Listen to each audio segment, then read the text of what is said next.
गीतानामानि वक्ष्यामि पूज्यानि चेत् पाण्डव गीत्वा सर्वपापानि यान्ति तत्क्षणा गङ्गा सावित्री सीता सत्ता पतिव्रता ब्रह्मावली ब्रह्मविद्या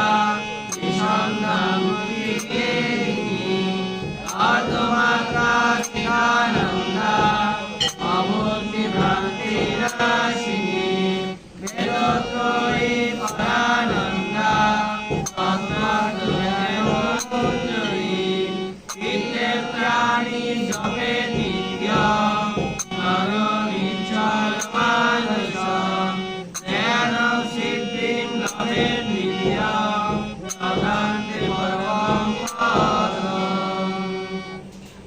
ভগবান বললেন, গীতায় আমার হৃদয়, গীতায় আমার সর্বস্ব, গীতায় আমার অত্যগ্র, গীতায় আমার অভয় জ্ঞান স্বরূপ, গীতায় আমার উত্তম স্থান, গীতায় আমার পরম পদ, গীতায় আমার পরম গুজ্জ, গীতায় আমার পরম গুরু, গীতার আশ্রয়ে আমি থাকি, গীতায় আমার পরম গৃহ, গীতা জ্ঞান আশ্রয় করে আমি ত্রিলোকে পালন করি, গীতা আমার সংশয় নাই, গীতা আমার গীতা অবিভাজ্য বলে সর্বনী।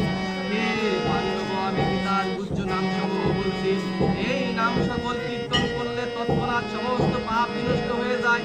কোন নামগুলো শ্রবণ করলে তৎক্ষণাৎ সমস্ত পাপ বিনষ্ট হয়ে যায় সেই নামগুলো আমি বলি, আমরা সকলেই জানি, সকলে একসাথেই বলি। গঙ্গা, গীতা, সাবিত্রী, সীতা, সত্তা, পতিব্রতা, ব্রহ্মাবলী, ব্রহ্মবিদ্যা, ঈশান্যা, মন্ত্রিনী, চিদানন্দা, ভগবতী, ভ্রান্তিনাশিনী, বেদোত্তরী, পরানন্দা, তত্ত্বার্থ জ্ঞানমঞ্জরি। মানে এই 18টি নাম যে ব্যক্তি প্রতিদিন জপ করেন, আপনাকে গীতা পড়তে হবে না।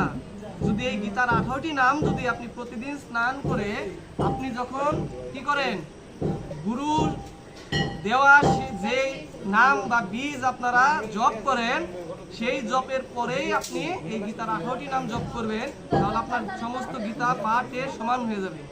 ভগবান কি বলেছেন, যিনি গীতা বাণী এই উপদেশ প্রচার করেন তার আর ভগবানকে পূজা করার দরকার হয় না। এই যে আজকে আমি আপনাদেরকে শোনাইলাম বাণী, আমার পূজা করার দরকার হবে না, ভগবানের পূজা করা হয়ে গেছে। যিনি গীতা পাঠ করেন তারও তিনি হচ্ছেন ভগবানের প্রিয়, যিনি শ্রবণ করেন তিনিও প্রিয়। তাহলে যিনি পাঠ করছেন, শ্রবণ করছেন, দর্শন করছেন, তিনি কি ভগবানের অত্যন্ত প্রিয়।